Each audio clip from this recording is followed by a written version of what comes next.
उमा महेश्वर व्रत की विधि। महाराज युधिष्ठिर ने कहा, भगवन, जिस व्रत के करने से स्त्रियों को अनेक गुणवान पुत्र पौत्र, सुवर्ण वस्त्र और सौभाग्य की प्राप्ति होती है तथा पति पत्नी का परस्पर वियोग नहीं होता, उस व्रत का आप वर्णन करें। भगवान श्री कृष्ण बोले, महाराज, सभी व्रतों में श्रेष्ठ एक व्रत है जो उमा महेश्वर व्रत कहलाता है। इस व्रत को करने से स्त्रियों को अनेक संतान, दास दासी, आभूषण, वस्त्र और सौभाग्य की प्राप्ति होती है। इस व्रत को अप्सरा, विद्याधरी, किन्नरी, ऋषि कन्या, सीता, अहल्या, रोहिणी, दमयंती, तारा तथा अनसूया आदि सभी ने किया था और अन्य सभी उत्तम स्त्रियां भी इस व्रत को करती हैं।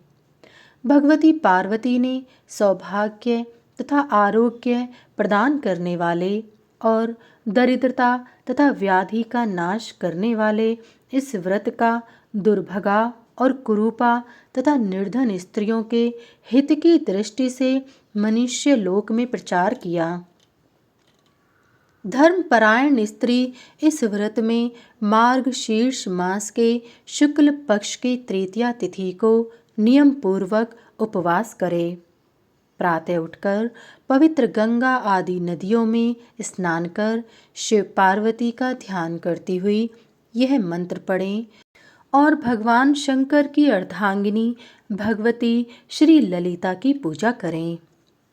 भगवती उमा को अपने आधे भाग में धारण करने वाले हे देव देवेश्वर भगवान शंकर, आपको बार बार नमस्कार है।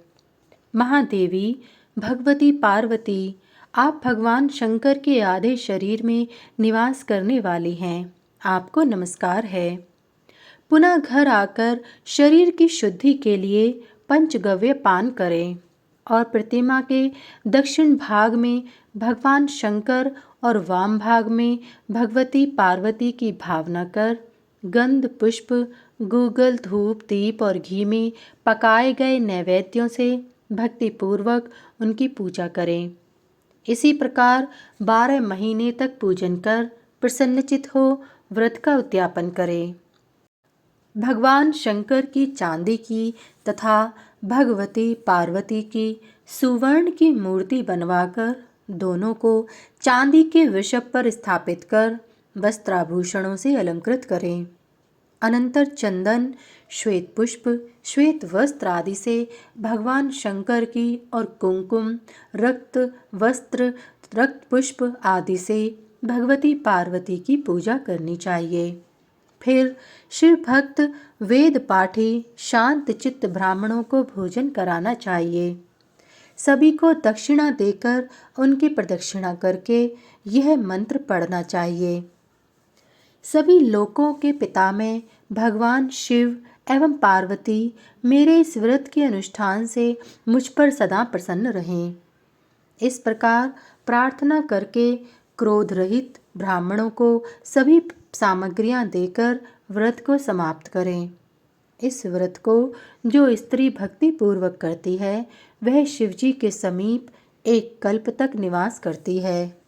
तदंतर मनुष्य लोक में उत्तम कुल में जन्म ग्रहण कर रूप, यौवन, पुत्र आदि सभी पदार्थों को प्राप्त कर बहुत दिनों तक अपने पति के साथ सांसारिक सुखों को भोगती है। उसका अपने पति से कभी वियोग नहीं होता और अंत में वह शिव सायुज्य प्राप्त करती है।